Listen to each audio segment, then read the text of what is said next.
Welcome to the Deals.And Wholesaling podcast, where we discuss finding, financing, and facilitating off-market real estate deals. I'm your host, Deji Odunton, and I'm joined today on the show by Morgan Little to discuss and share his knowledge on the different ways that wholesalers and realtors can work together when finding and assigning off-market real estate deals. In this episode, Morgan and I discussed the 5 different opportunities that wholesalers and realtors have when working together with off-market deals. We also discussed how wholesalers can work with realtors on the acquisition side of finding off-market deals. And finally, we discussed how to leverage realtors on the disposition side as well. So you don't want to miss this. Be sure to listen to the end. Before we dive in, I want to say a big thank you to everyone who is tuning in.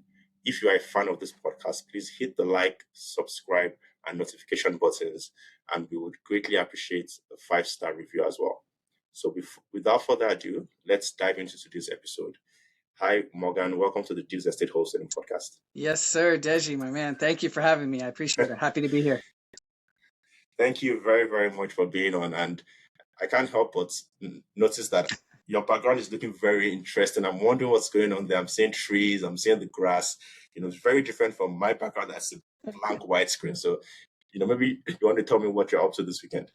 Yeah, well, it's not just a screenshot, as it's so pristine that it could look like that. But no, I'm at the cottage right now in Halliburton, Kawartha Lakes area. It's the long weekend here, so just trying to soak in a little bit of nature while we're here. Perfect, man. Yeah. Cool. So without further ado, I know a lot of people listening would want to know who we're speaking with on this show. So can you tell us more about yourself? Who is Morgan, and how did you get to where you are today? Yeah, that's could be a long-winded answer. Now, so I'm a realtor based in Toronto, as well as a real estate investor, and I work with both traditional clients as a realtor, as well as I work with a lot of investors as well, and wholesalers like yourself. I've been doing this for a couple of years now. During the pandemic, like a lot of people, things, suddenly changed for everybody. My background is in music. I was a songwriter, recording artist, touring performer, had a bunch of tours planned across Europe in March 2020. Everything changed. Those all got canceled. So I'm not the type to really sit around for too long. We shot a few music videos, did a few online concerts, but they weren't really the same. So I'd always been really interested in real estate. I'd already been looking at investment properties. And so I decided to get my real estate license at that point. I had the time on my hands. So I just kind of got through it as quickly as possible and dove right in, got turned on to a whole investor community where we first met, and I haven't looked back since. Just dove right in. Wow, I think that's probably the first time that I've heard that someone transitioned from music to real estate. How was that transition?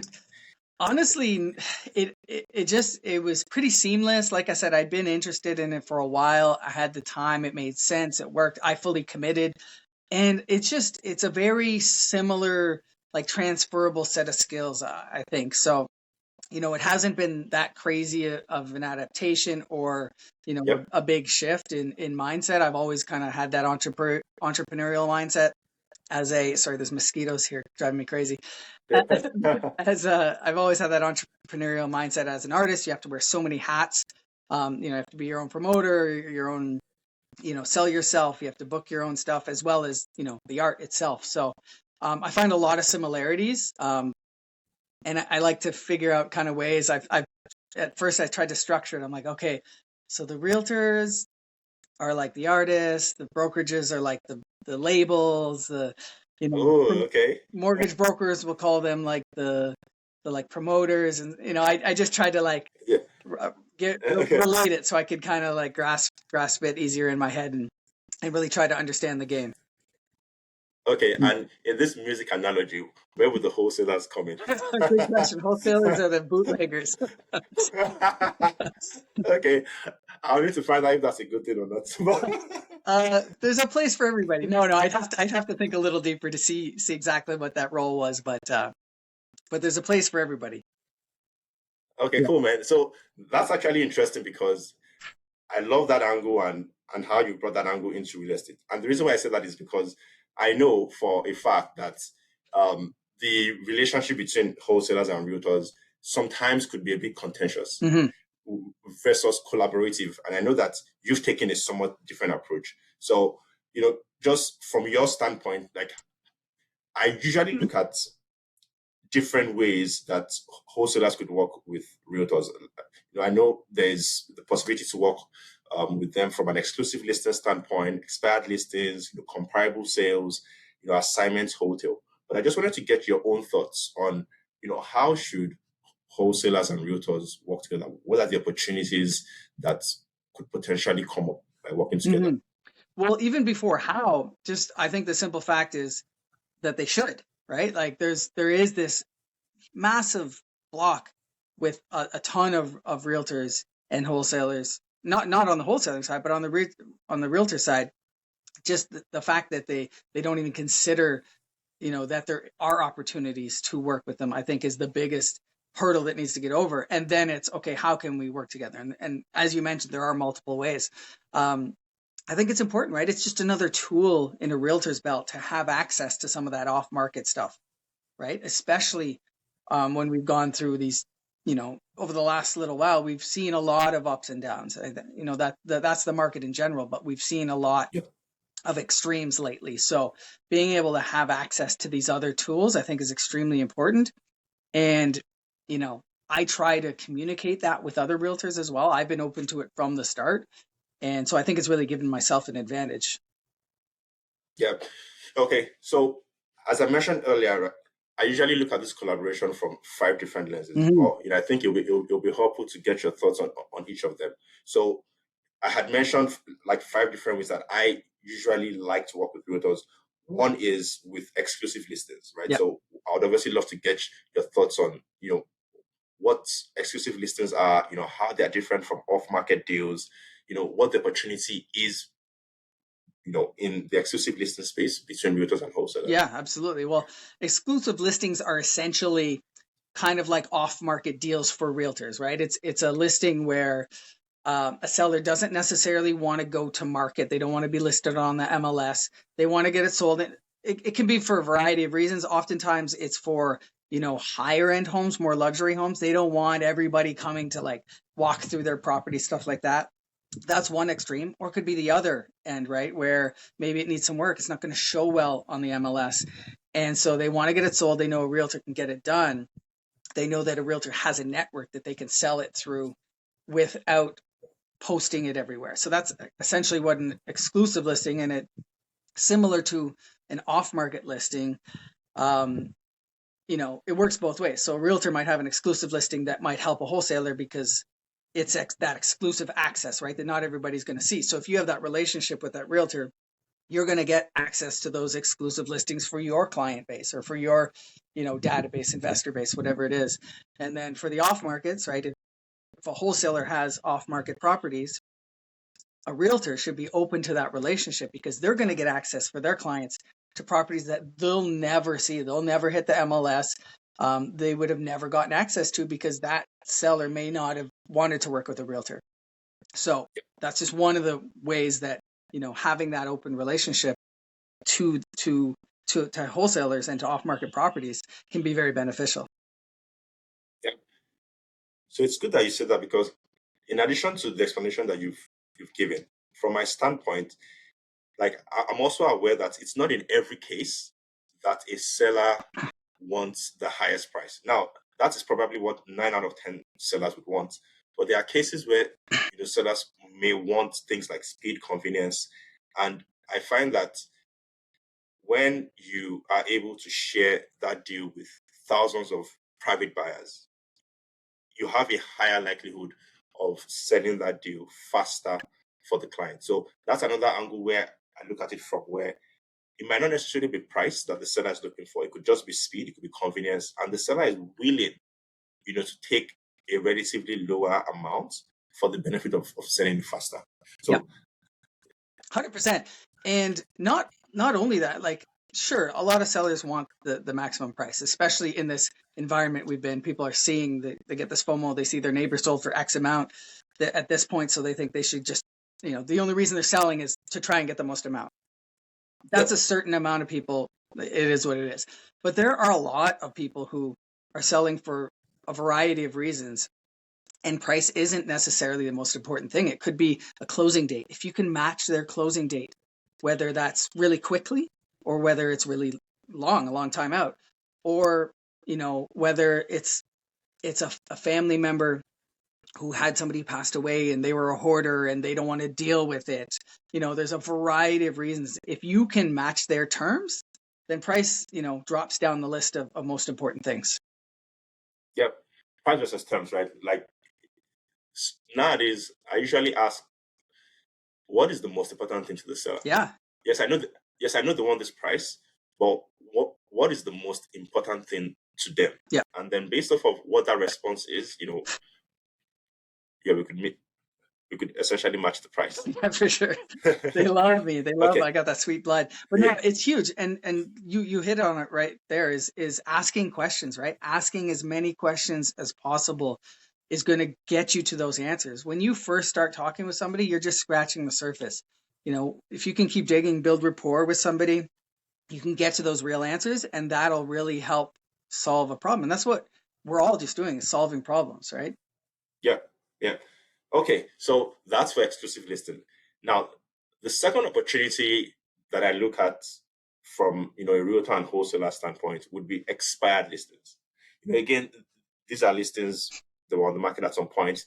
They're essentially off-market properties. But I wanted to get your thoughts on the opportunity around expired listings and how realtors could essentially work with wholesalers to essentially monetize that opportunity. Yeah, I think it's very underutilized.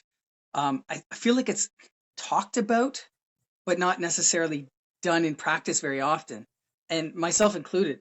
It's a strategy that, like anything else, takes time and persistence and coming back to and paying attention to that aspect of the market, because expired listings are exactly that. They're people who wanted to sell, and maybe they didn't get their price, and maybe that was it. Maybe that was the most important thing, and they didn't get it, so they're not going to sell.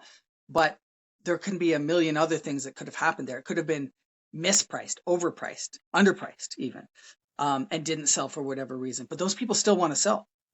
It could be just that, and I talk about this a lot, that the realtor had awful photos, and so it didn't sell because people looked at it online and they're like, no, that's not for me.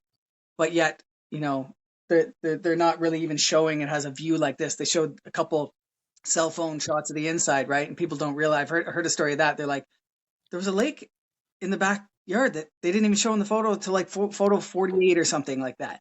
And so there's a million things why a listing would just not sell. It might have been not the right time. The market may have shifted. So going back through those expired listings, reconnecting with the agents who had the listing, asking, are they still interested in selling? What are they looking for? Maybe the price has changed now. Maybe they've come around. It's a really underutilized tool, I believe, because those are just sitting ducks. They're just sitting there ready to be sold for the most part. And, if you don't go and look, they're going to go unnoticed. Yeah. In addition to that, I also find that maybe there could be a challenge with the fact that some sellers ask not to be contacted afterwards. So maybe that prevents them from being reached out to. But I agree with you. So, I mean, it's a very huge opportunity. So I'm looking at this through a realtor lens. So yeah, maybe I can't go contact that person directly because they have an agreement that states they can't be approached by another realtor within X amount of time, but you can go to that listing agent and speak to them and say, I see. Can you talk to your seller? Are they still interested? I have somebody who's interested. Let's make that deal together. And hopefully they're motivated by that to still get a deal done that they thought was dead. Right. So that's essentially an opportunity to revive a lead that would otherwise have been dead. Yeah. And then by just exploring that opportunity, you can make a deal happen. Yeah, absolutely. And so many deals die that don't have to, and that's something I've just learned from experiences, like hindsight too, being like, you know what, probably could have done something with that. If you just thought a little different, looked at it from a different angle, whatever the case is. And so that's a perfect example of being able to revive deals that were dead. And to your point, I think now is also a relatively good time, because chances are that at the time when the deal expired versus now, the market might have trended up. Mm-hmm. So it's possible that if there's some level of information arbitrage where the seller isn't tracking the market as actively as you or myself are tracking the market, they might still want the same price they wanted maybe a few months ago, but the market has gone up a bit. Yeah. And then you capture that opportunity of what the new market price is. So I think in an upward market, there's even a bigger opportunity for expired listings. Absolutely, yeah. The market will have caught up with where they were. That's a very good point. Yeah.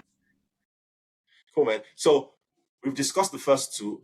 Another opportunity that comes to mind is comparable sales, and like, I know it could be grunt work, especially when you have multiple off-market deals and you're asking for comparable sales every single time. One way I look at it is, if I ask someone to share, what the comps are for a property, chances are that that's an off-market property.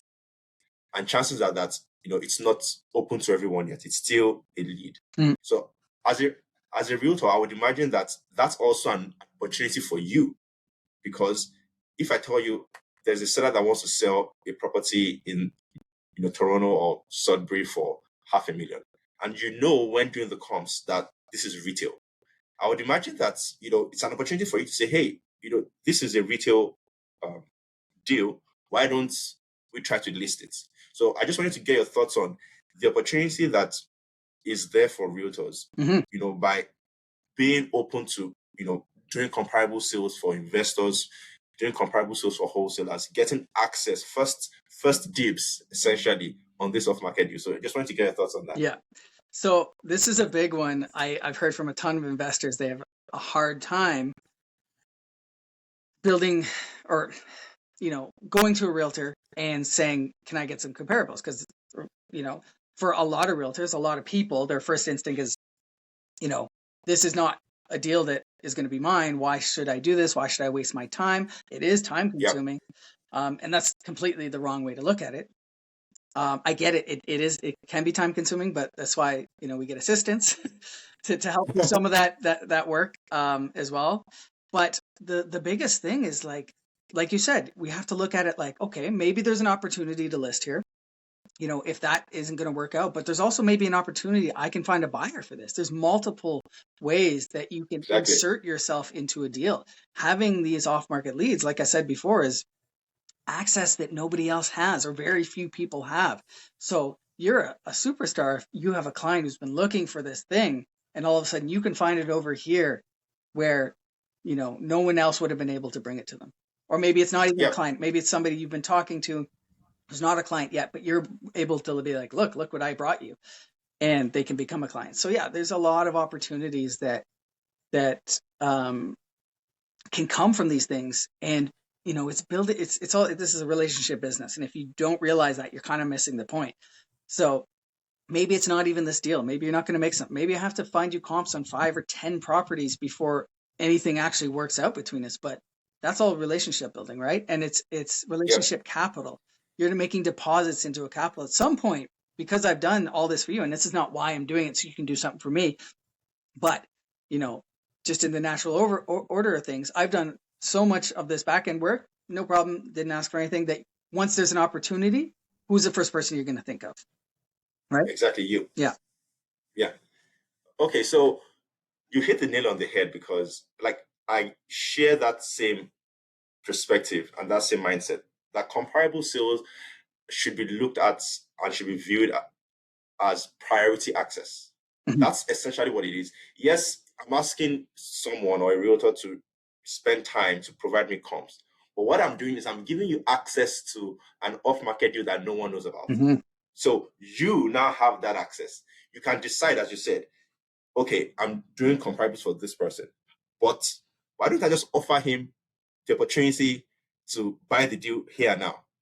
Because you said I have a client. And I can bet you, if you put 10 wholesalers down together and you ask them, hey, at the point when you are doing comparable sales, if your realtor brings you an offer, a firm offer at that point, would you take it? 9 out of 10 or 10 out of 10 would say yes. Yeah. Nobody wants to go through the stress of having to put it under contract, having to put the buyer's package together, having to send it out, having to do walkthroughs. No one wants to go through that process. So if at the early stages of the lead, I go to your realtor and say, I need comparables, and he says, hey, you know what? Why don't I just buy that from you right now? Mm-hmm. I'm like, oh, wow, okay, boom. Now we've done a deal. So Yeah. I agree with you. Like, it's priority access. And I think it's a huge opportunity that's left, unexplored, I believe. And this is a huge opportunity for new realtors. Like if you're hungry, like I get it. Some realtors have been in the business forever and they're just not going to get excited or feel the need to go do extra legwork, right? But if you're a new realtor and these opportunities are coming your way, maybe you don't have a buyer, but this gives you an opportunity to go find one, right? Yeah. You know about it, like a priority access deal, go out, find a buyer for it. Like this is opportunity. This is what the business is creating opportunities. I agree, man. Okay, so we've done the first three. Now the fourth one that I know comes to mind is actually the assignment. So that is working with realtors on the disposition side. And you and I have, experienced this multiple times, because the way I look at this is, when you have an off-market deal, your typical audience, as you know, would be flippers, Mm-hmm. Or if you are not lucky, borrower investors, because borrower investors want the lowest price. But on the flip side, realtors that have retail clients are more than happy to pay higher than what the flipper would pay, higher than what the borrower investor would pay. So there's also an opportunity, as we've mentioned, to assign these wholesale deals to realtors and their clients. So just wanted you to touch on that. I know we've done some deals, like that as well, but just wanted to get your thoughts on the opportunity when assigning deals to realtors and what you see. Yeah, absolutely. I mean, again, it's not letting deals die, right? It's just another avenue. And again, it comes down to relationships, having that network of realtors. And sometimes it takes some work to find the ones that are open to these deals, right? Because, Yep. With assignments, there's often an assignment fee. So that needs to be clearly explained. And we've been through that before, where that needs to be clearly explained so that they can explain to their client. And this education piece comes in big time here, because if they're not familiar with how these work, you need to walk them through it. They need to be able to explain to their client, look, we're able to get you this deal. Might be retail, might be slightly under retail, because they're still willing to pay a bit more than a flipper. But then there's going to be an assignment fee on top of that. So we make that happen. And also, like, I think it's just like I remember there was one who we got a deal done, and even though we got through the process, he was like, "Oh, don't ever send me one of those again." I was like, "We just closed a deal. What are you talking about?" Like, and some people are just going to be like that, right? They didn't like the extra steps or whatever it was, but like, you just closed a deal that you wouldn't have closed. You found something for your client, so some people just they have that mindset that is closed off, and it's hard to change them, even though you show that can be done. But there's just so much opportunity there, and for those who could recognize it, there's deals to be made there. Yeah. Thanks for sharing that. I agree, and I find that in just the process of doing the assignments, there's additional steps, as you've mentioned, additional documentation that would need to be done when working with a realtor, and it could be cumbersome. So I agree. But to your point, what are your thoughts with how the assignment space is viewed from a realtor standpoint? Because yes, it can be done. Yes, it's legal. But what are your thoughts with respect to the additional documentation that's required? Are there guardrails, or are there issues, or are there constraints from the realtor side that prevent realtors from working with wholesalers? Yeah, there doesn't have to be, right? Like, assignments are big in the pre-condo market, right? Like Yep. we're all aware of that as realtors. So it's different, but it's not that much different. Like Yep. the basic concept is the same. So again, it's a little bit of not knowing about it, like a little bit of ignorance and a little bit of maybe not willing to open up to it. But if you can Yep. educate people on it, like I said, that there's opportunity there. So it just needs to be a lot of communication, a lot of education and disclosure, right? Like I mentioned, you need to be clear about the assignment fee, how that works. And in that aspect, yeah, I think that's all. It's not that there's any real extra roadblocks. It's just it's doing it a slightly different way, right? And we're all, in general, we have a way of doing things that we think that's it. So it's just Yeah. being able to show them, look, there's another way to do this, And you mentioned it's allowed, it's legal, and it is. Some people might think, oh, this seems, but it's just because it's not the standard way to do it. It's just another way Yeah. to do it. Okay.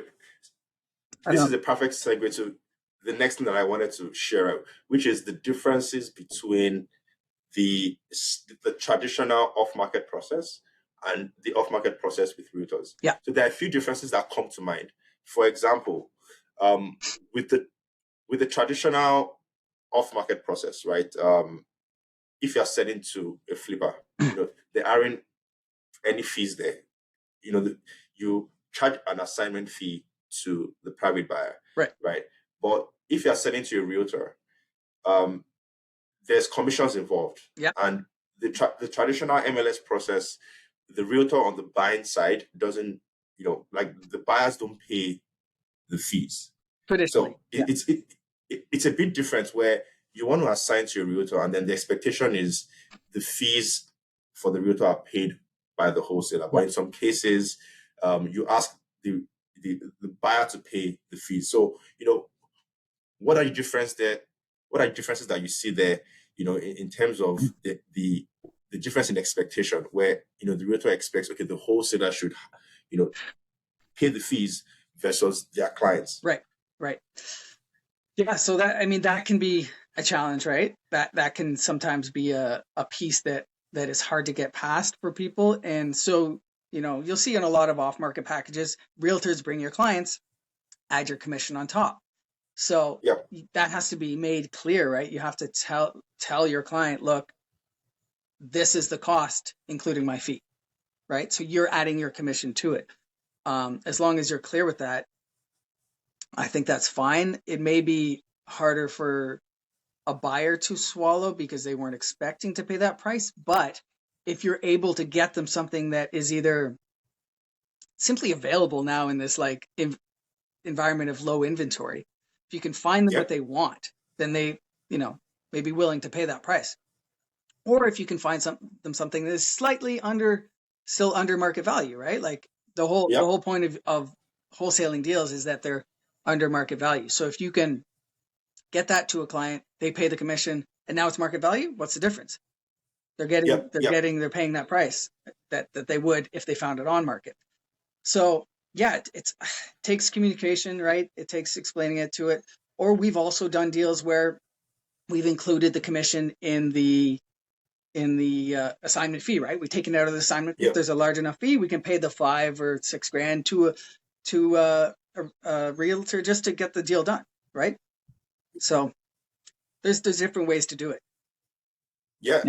And you hit the nail on the head, because in recent times, I've noticed that, yes, you could ask the realtor to put their fees on top, but understanding how the experience and the journey works, it might be a bit tough, as you mentioned, right? Because when you do a buyer's package, the amount is there.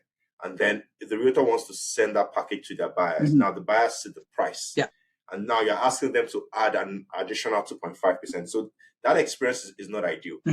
I think going forward, the model that would maybe be practical is to house that commission within the wholesale fee. That's what I've seen that has, been more adopted. Yeah. Because at that point in time, the buyer who is buying with the realtor doesn't have to go through an experience that is different from what they would have gone through if they bought on the MLS, right?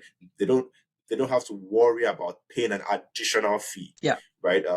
That's one. And then I've also heard of different people with strategies like they would have a buyer's package for investors, and then they would have a buyer's package for realtors. And the prices will be slightly higher to accommodate the realtors' fees, right? So that you are able to share the package with your clients, so that there's no issues there. So there's different strategies.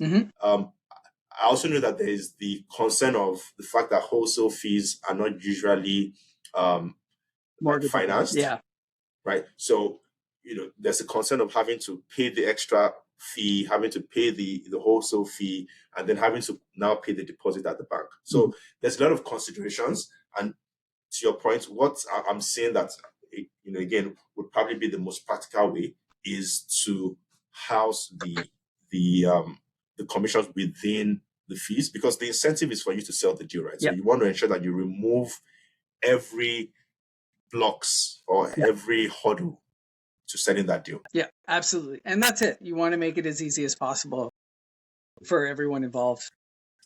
Yeah. Okay. So that was the fourth one. Now the last one is hotels. And again, this is another opportunity that maybe a lot of people don't explore as much, primarily because when we talk about wholesaling, everyone thinks, okay, wholesaling is the end all be all, or wholesaling is just one exit, which means you could get an off-market deal. You don't necessarily have to wholesale it, but you could close on it and then list it on the MLS. But who are you going to list on the MLS with? The person that sort of helped you with the comparable sales, and the realtor that you're working with. So I think there's also an opportunity for wholesalers and realtors to work together from a hotel standpoint. So just wanted to get your thoughts on that. Yeah, no, that's a huge one, and I think it's overlooked as well. It's one that I've tried to implement and remind myself to always look like, let's look at the different ways we can do this. I think that's an underutilized one too, because it sounds complicated, right? It's like combining two strategies. So I think it gets overlooked in that sense. So I don't have a ton of experience with it, so I can't speak to it that much, but I do think it's an important one that like I said, I try to keep in mind, like, okay, can we do this? Maybe this is, so I think it's something that, and especially when we're getting more creative in these times, right? I think it's another tool that you should have access to, right? And know how to use it.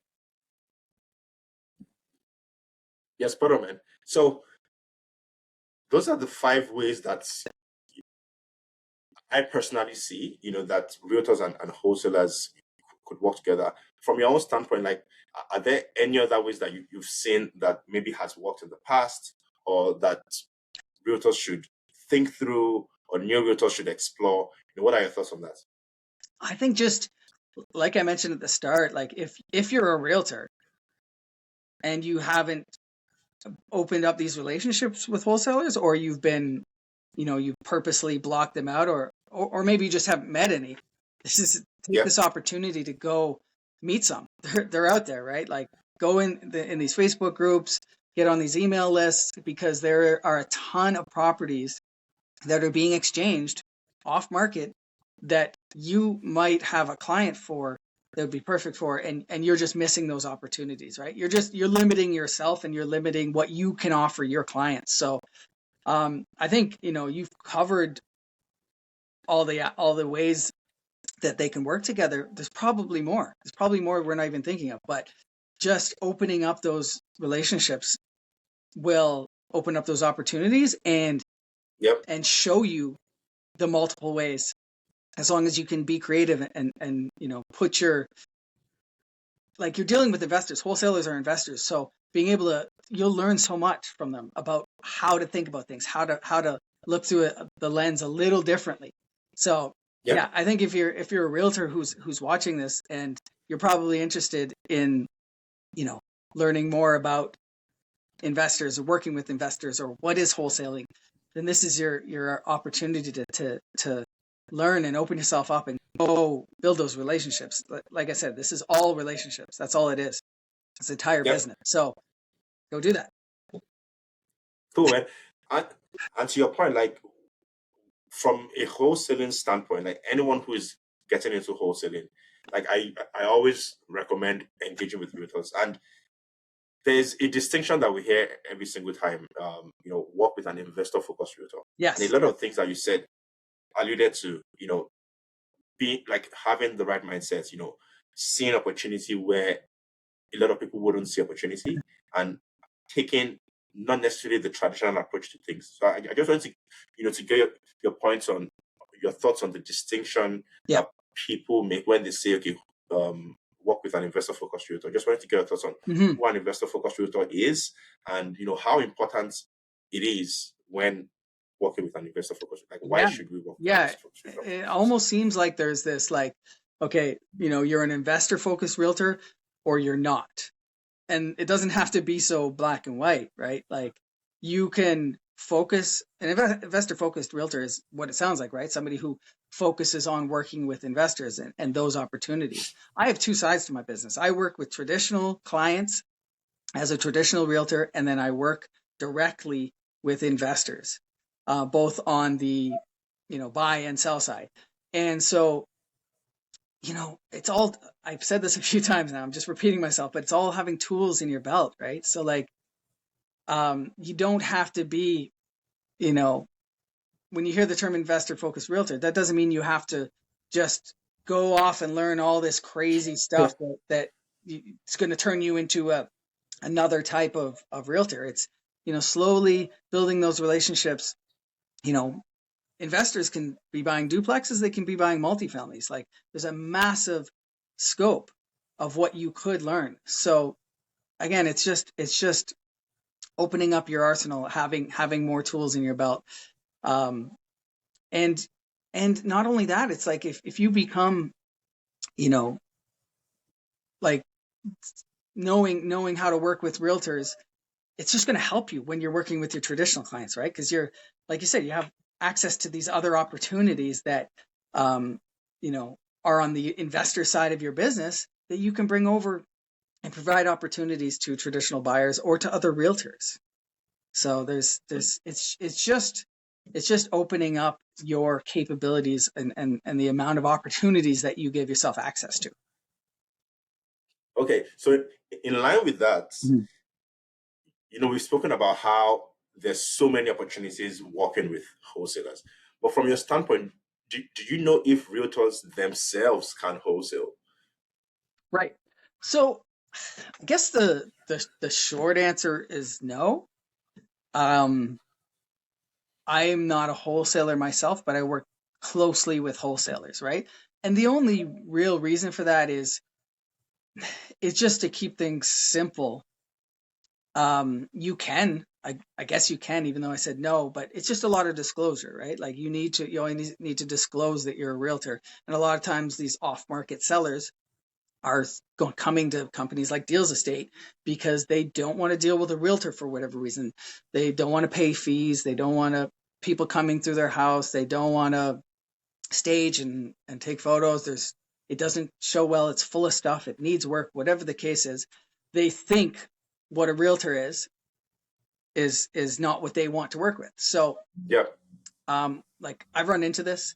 We just have to, I say yes, I'm a realtor, but I'm not necessarily working with you in the capacity of a realtor. As long as I disclose my status as a realtor, that usually is fine. It makes people feel comfortable, because then they know that I have the knowledge of a realtor, but they don't have to worry about paying the fees. And that's usually the biggest thing. I don't want to pay realtor Yeah. fees, even though a lot Yeah. of times we also have seen that they would net more paying those fees rather than paying an off-market company. But again, it comes down to what's most important to them.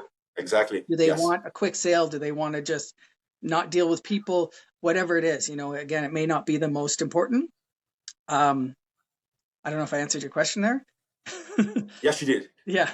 Yes, you did. So you were very spot on, and I agree with you that a lot of sellers who call like our company or other wholesalers, they call primarily because they do not want to work with realtors. But I Yeah. also know that there's opportunities where you know a realtor can come in and sort of convert that seller to list on the market.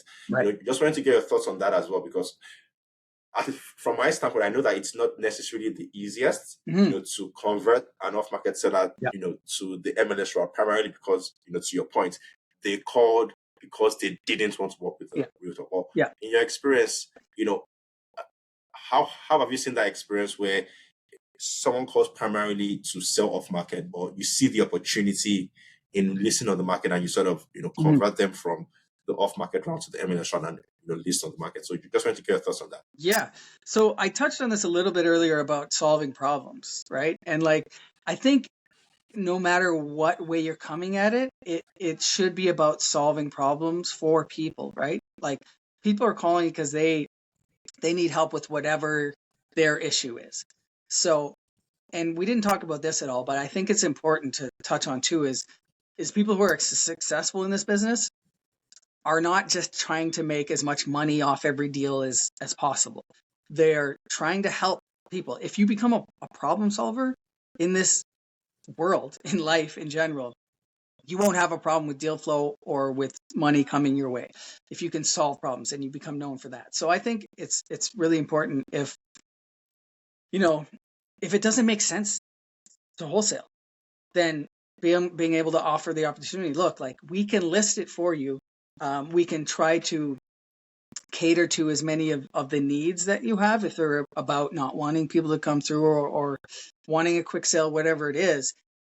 If money's most important, look, then why don't we try and list it for you, get that most amount of money, because you're not going to match what an investor or a flipper, whatever the case is, whoever's in your database, you're not necessarily going to match what they're looking for. So if we can solve your problem, if we can't solve it this way, hey, we can solve it this way. And if not, you know what, maybe now's not the right time, or maybe we can recommend somebody else who can solve your problem. So I think it's just about being able to create a solution for somebody.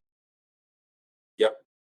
Okay, cool. So which markets do you typically operate in, that you see a lot of these opportunities work?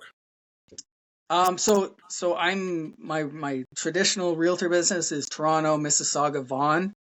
I do a lot of stuff in Mississauga. I've been working more in Vaughan lately. And then my personal kind of investments are in Northern Ontario, Sudbury. We've done a bunch of stuff in North Bay. I've done a bunch of stuff all over Simcoe County. So, I mean, it's kind of a wide range, which, working with investors has really opened up my market, right? I'm not just working in one little pocket. So again, that opens up opportunities. Being open to work with investors has allowed me to work in multiple markets, and I don't always have to necessarily be in these markets. So yeah, to answer your question, to GTA but I've also listed. I just sold a house in North Bay that actually was converted off of off-market listing. So Sudbury, from Sudbury to Toronto, let's call it. Yeah. That's a very, very wide wide distance. But okay, that's interesting. So when you think through a lot of these off-market deals that you've done, is there anyone that comes to mind as like a highlight? Like maybe the most interesting one you've done, or like, the one that you remember the most, that had like the most interesting upside, or we just want to get your thoughts on. Wow. I mean, I feel like every single one has some sort of like story. Very unique, right? Yeah, it really is. Like, even, and I think that's real estate in general, right? Like, everyone has different needs and everyone has different wants. The traditional stuff tends to be a little more boring. Not boring, but just like, okay, buyer wants to buy a house. We're in an interesting market, so we might have to submit a bunch of offers. Nothing too exciting there. I was in, submitting offers in February of 2022, which we all remember was insane. Things were selling, hundreds and hundreds of thousands over. They're doing it again right now. I have a first time buyer who we just went to look at the place last week. They're just starting out on their journey. So the one they liked the most was listed at $899. It got 33 offers. This is last week. Got 33 offers and sold for 500,000 over asking. So that's happening again. On the investor side, Whoa, man, it's just been 500K. yeah, it's craziness. On the investor side, there's been just interesting characters who you end up speaking with who want to sell privately, right? I'm trying to think of specific stories, but just really interesting people. um, and yeah, and like, I have, some partners who will go and take photos in some remote places that for me. And so they get to experience it even more than me because they're walking into these homes, and I just get the calls afterwards like, wow, that guy was interesting. So I wish I had a story on hand here, but yeah, it's always interesting and never a dull moment. Cool, man. Thanks a lot for sharing your insight. So that brings us to the end of the show. But before we let you go, we have a question that we usually ask, which is what we call the question of the show, and it's to tell us what your greatest L in real estate is and what you learned from it. Yeah. So again, I always go back and forth because I have like my two sides of my business. So I think as a general rule, the biggest learning would be to communicate, over communicate if possible. Because that leads to the biggest issues, right? Is the lack of communication. So as an investor, I would say the biggest L has been just being too hasty in choosing a JV partner, not taking the time to find someone that's the right fit, just being like, okay, let's get a deal done. Let's find somebody, And when you first start out, you're excited to get in. And so I think that has been one. And then on the other side, I think it's just been covering your butt as a realtor. And this can go across the board as well. Just making sure you cover your bases and cover your butt. And that's where the over communication comes in, making sure you've just done those extra things, even if you feel like, it's not really necessary, then you've checked that box. You don't have to worry about it later. Yep. Yeah. Okay, perfect, man. Thank you. Thanks a lot, Morgan. So, it's been great having you here. If anyone wants to reach out to you, if anyone wants to connect with you, how can they get in touch? Yeah, Morgan Little Real Estate, basically across the board. My website is called Toronto Property Finder. But you can find me on all the socials at Morgan Little Real Estate. Also, side note, little announcement. I've started up a little bit of a social media content creation business solutions side business with a partner of mine, Dan. So we'll be coming to market with that shortly. This is the first time I'm talking about it, but that'll be coming soon. And it's just basically creating content and social media management and stuff for small businesses, wholesalers. Like, your content is on point, right? Like doing stuff like that. But a lot of realtors, wholesalers, any type of small businesses either don't know how to do it or don't have the time to do it. And so it's creating solutions for businesses like that. Okay. And is this going to be geared towards realtors? Not necessarily, but like I myself am the perfect candidate for something like this. Like, I do all my own socials. I handle it all myself. I would love to be able to outsource that and have somebody take care of that for me. So realtors are great potential clients, but it can work for tradesmen. It can work for, small restaurants, any type of small business that, it doesn't matter what business you're in. Social is a huge important of lead gen now, right? So like I said, a lot of people either don't know how to do it or don't have the time to do it. So this is creating that missing piece for people. Perfect, man. Yeah. Cool. Little plug there at the end. Yeah, we're all waiting to. So when is it launching? So we've been creating the website, incorporating, and we're starting to do sales calls this week to clients. So I mean, we haven't set a date for an official launch, but it's just happening. So okay, yeah. So we'll have the link. We'll have the link in the podcast bio for anyone who is interested in. Yeah, it's called Keep Me Posted. Keep me posted. Oh, I love it. Yeah. I love it, man. Okay, perfect. So that's it, folks. Thanks a lot for listening to the deals.And Wholesaling podcast. If you enjoyed the show, please rate and review us on Apple and Spotify, and be sure to hit that like, subscribe, and notification buttons so that you know when this episode drops and when the next episode drops. So until then, remember, a deal a day keeps scarcity at bay.